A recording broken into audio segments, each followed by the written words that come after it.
Greetings everyone, I've got here my Reproduction Model F keyboard, and it really is a fantastic keyboard. I reviewed this shortly after I received it about a year ago, so I have been using this for about a year.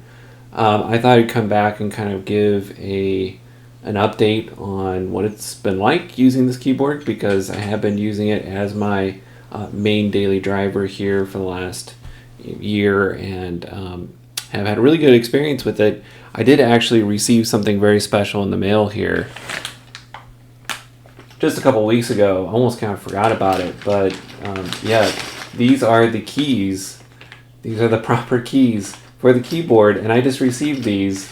And I knew it would be a while before I got those. It's just something you kind of sign up for. I basically just said, send me the keyboard as quick as you could. It only took like 6 weeks. I think I got lucky in that regard, and we'll send you the keys at some later time whenever those available. So finally got those. I have been using a Model M13 with the black keys here, and these are actually the new keys. I put them on here, the gray ones, but I had been using Unicomp keys for the gray keys on this keyboard. But yeah, I thought I'd talk about my experience and show you, the keys more closely here, kind of comparing the new Reproduction keys to a Unicomp keyboard, which is Model M. They produce Model M's, but the keys are interchangeable.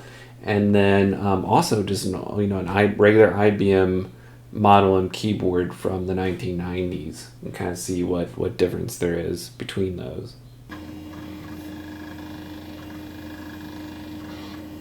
It was a $400 keyboard, so it wasn't super cheap or anything. But I do tend to think that after using this for a year, that it was, worth the money, and I've been lusting after a Model F keyboard for quite some time.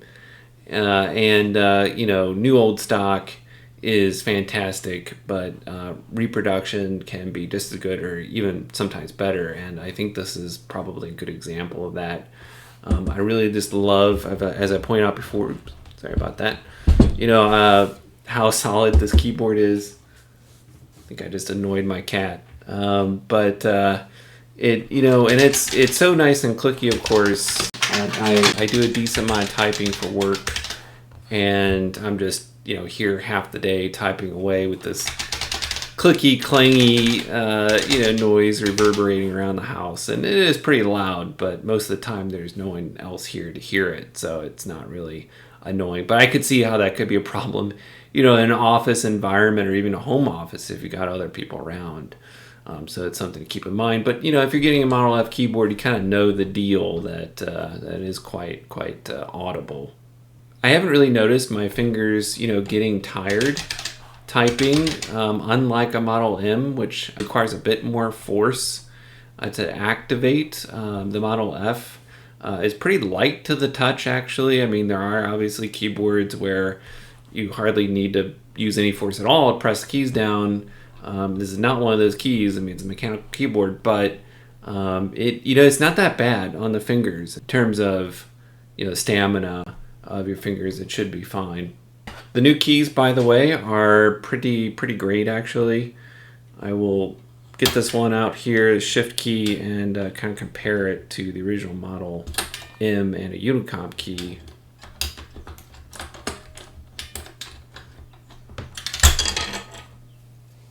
And here is on the bottom here, the Reproduction Shift key, and you can tell probably that it's a little different. It's a little bolder.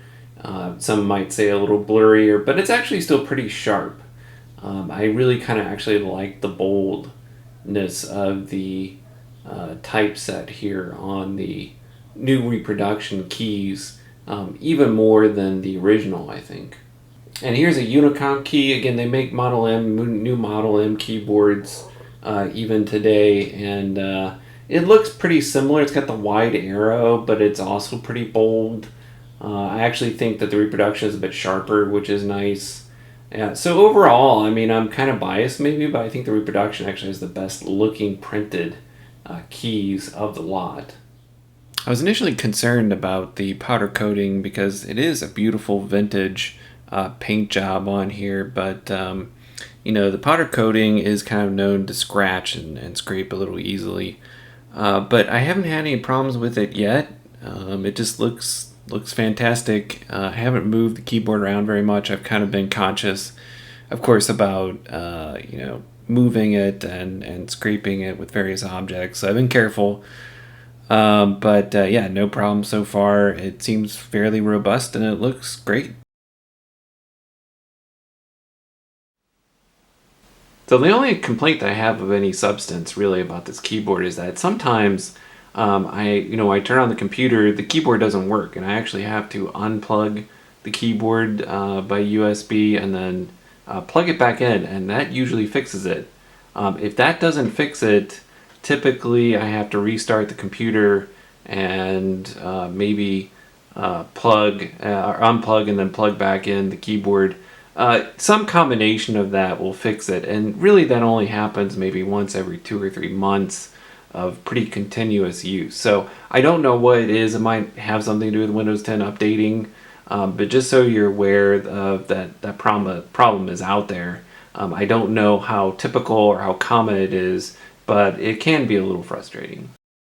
There are also just a couple minor annoyances that I've had after using this keyboard for a while.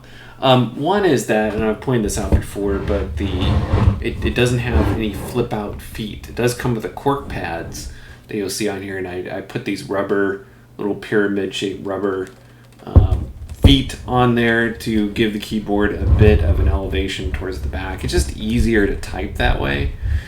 But if it did have flip out feet, I probably would be slightly concerned about those breaking because the keyboard is so heavy.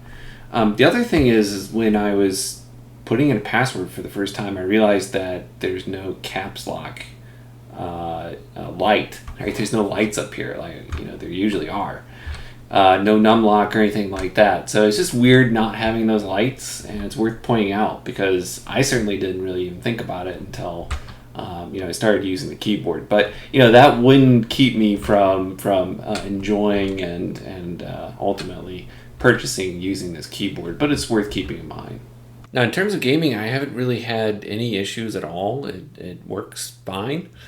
Not that I play a lot of AAA games, but they're pretty well known Model F, Model M keyboards for pretty quick actuation and really quite punchy when it comes to gaming as well. I mean, there are some gaming keyboards that I think are much better probably, but they work just fine for that as well.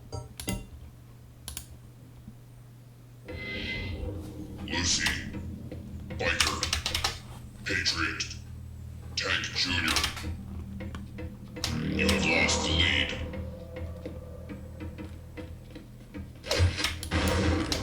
And I love how Quake 3 Arena still looks good after 20 plus years.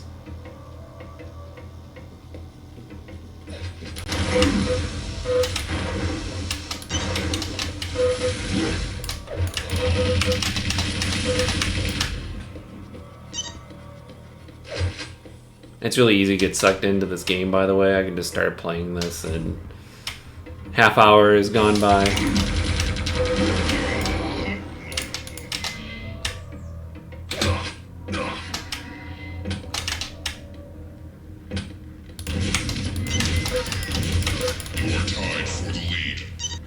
Yeah, so if you don't mind kind of the clickiness of the keyboard while you're gaming, it's quite a competent keyboard for gaming. But the main reason I use this keyboard is for typing, and again, I'm just in love with the sound that it makes and just how solid this keyboard is. So after 1 year, I would definitely still recommend this keyboard. Is it worth $400? I would say it's worth $400 if you've worked with Model F keyboards and that you love the feel and the sound of it. Otherwise, maybe not. You're probably better off paying a little less for a different type of keyboard. Get a nice Cherry keyboard or something like that, or even an Alps keyboard. Blue Alps or White Alps. new old stock, you could probably still get one on eBay for maybe $200, something like that. So those are also fantastic options, and very good typing quality. All right, guys, take care. Thanks for watching, and please do come back for the next video.